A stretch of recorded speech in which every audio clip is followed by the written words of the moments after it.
Okay, everybody. Let's go on to our first subject, and that is. Hey, what's going on here? Lycoris Recoil. Lycoris Recoil. What a cool. This is a cool anime. This anime is pretty cool. I liked it. I liked it a lot. I saw the whole series. And basically, this is an original TV anime. This wasn't adapted from anything. No manga, no light novels, no nothing. And it was pretty good. It was pretty good. It was a fun series. It was very fun. I enjoyed it.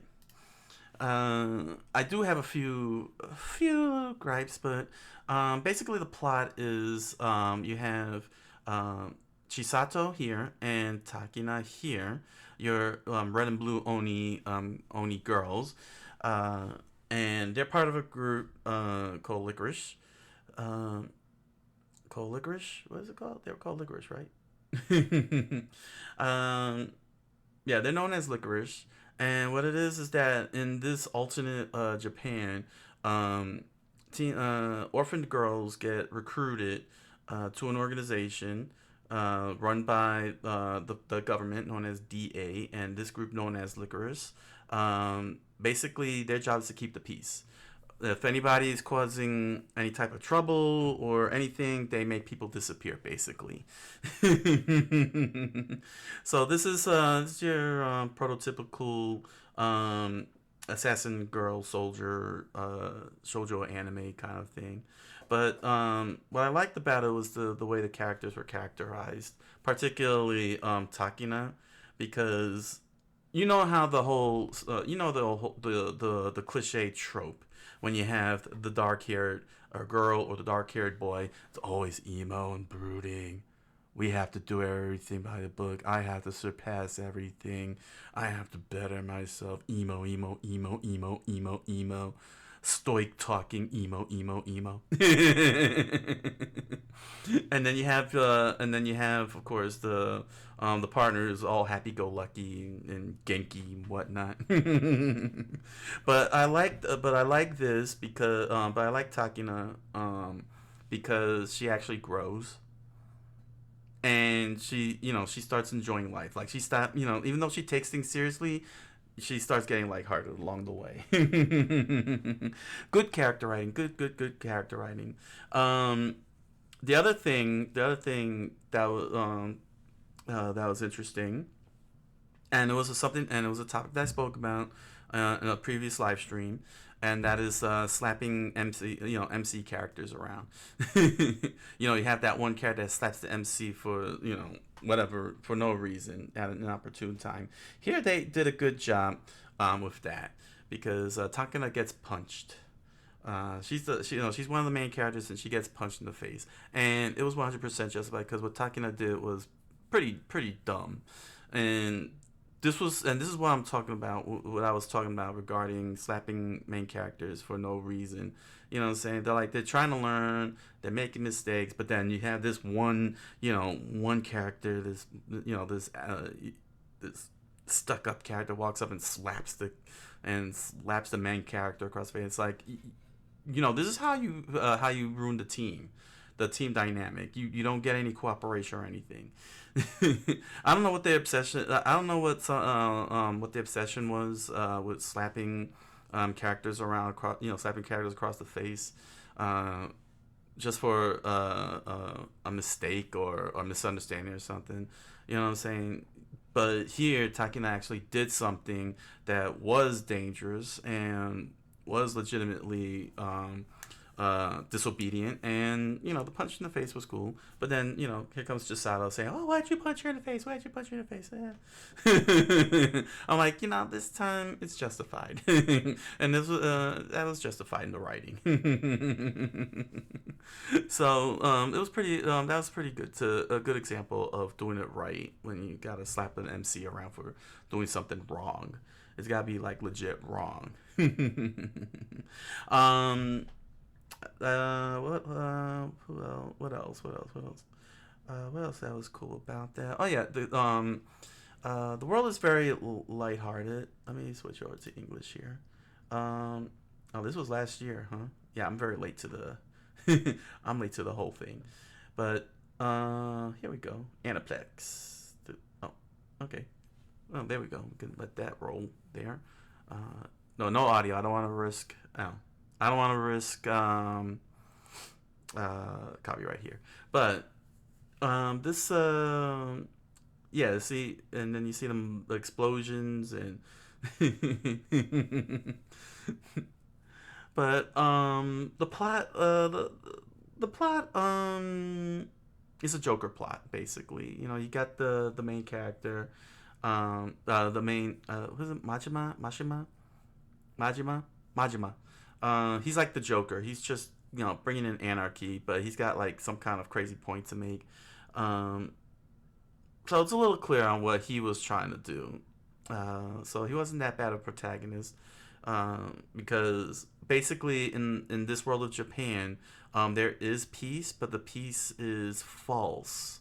The Licorice's job is to take whoever's committing crime and make them disappear, and leave all the citizens in complete and total ignorance of crime or dangers, terrorism, whatever it is. Um, Completely ignorant. And the police just handle, the more minor stuff, like robberies and that kind of thing. But like actual nation danger, kind of thing, like gun shipments. If guns are being distributed, they're there to stop that from happening, and nobody will be the wiser. And basically, Majima, one of the main antagonists, he wants to break that. So that's not a bad motive, for a villain. And saying he's being anarchistic, but his point of view is that there's no balance because there's no danger. It's just total peace and ignorance in peace. People are ignorant in peace. There's no sense of danger or anything, and he feels that's an imbalance in Japan, and that's very dangerous for for the country. But the problem is that, well, he's killing people. He's hurting and killing people, and that's what the Licorice is trying to stop. Is that? But it's not a bad thing. It's not a bad thing. However, I do have a problem with the second antagonist, the second villain. I'm not gonna reveal who it is, but what I can tell you is this: it makes no sense to me. It doesn't make any sense to me. I had to read the dialogue. Well, at least the translations, but I don't think the translations was the issue. Um, I just couldn't process why the antagonist was doing what he was doing to Chisato, and it was like, what's your end game? I just couldn't figure out the end game. I know Majima's end game is to break the peace, you know what I'm saying, and bring reality, this reality to the world. But this guy, this second antagonist, it just made no dang sense whatsoever. I think that was a poorly written villain. Uh, like I said, it's just no end game to it. It's like you have a talent. His notion is you have a talent and you have to follow through on that talent to the letter. So his logic is that if you're an assassin, that's your talent. Therefore, you have to kill people because that's your talent. And I don't understand why that's such a big motivation.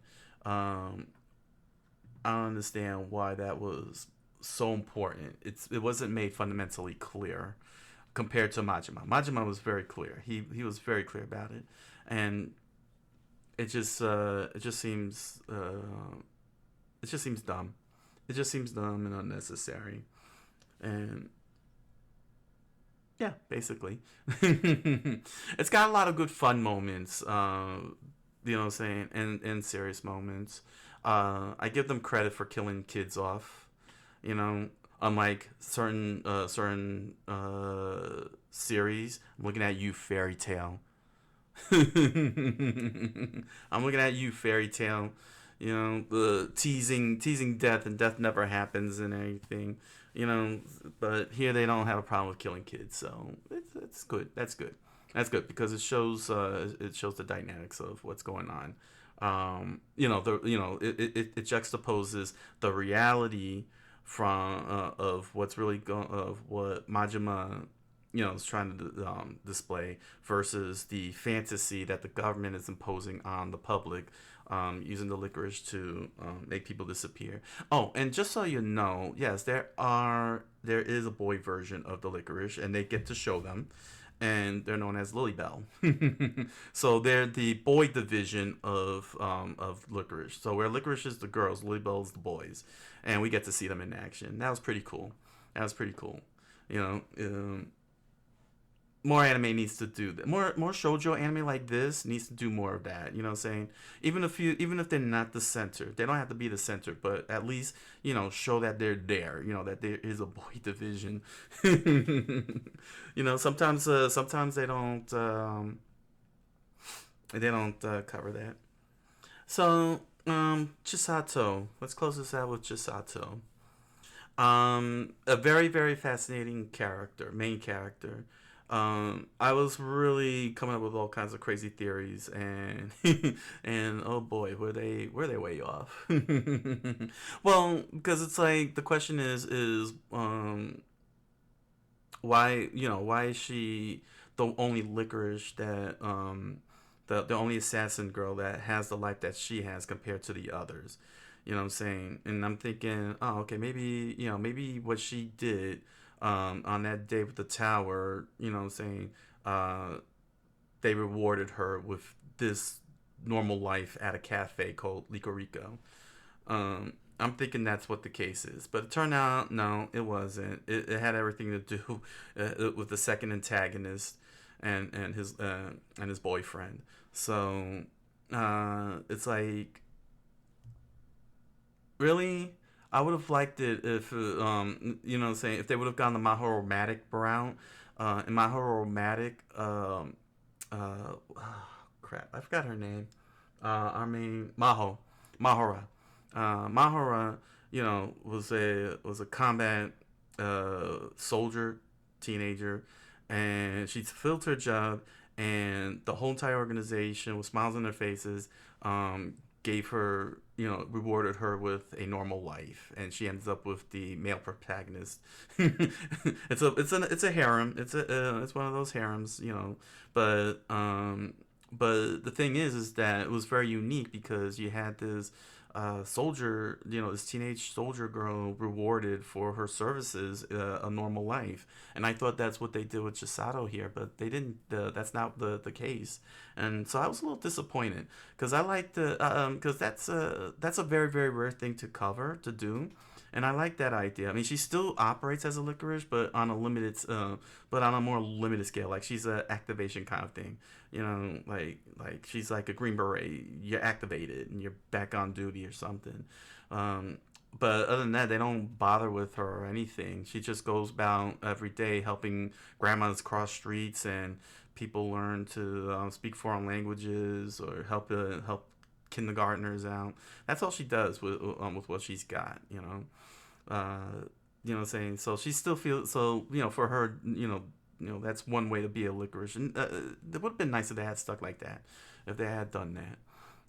If they would have had her, be that kind of character that she's licorice, but she does this as a licorice.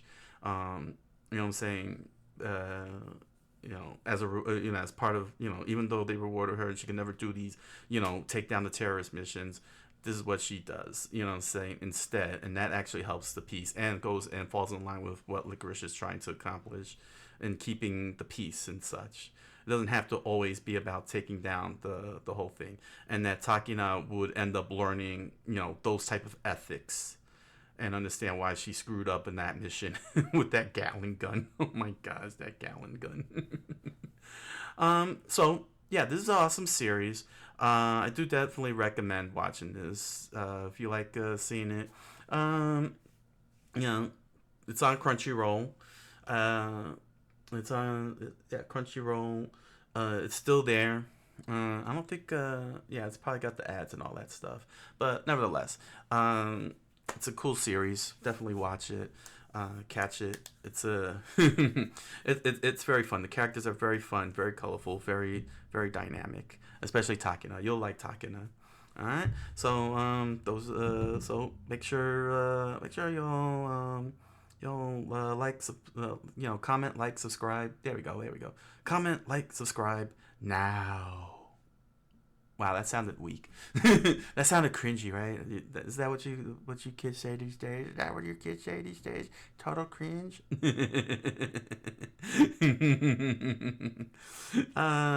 Just comment, like, and subscribe.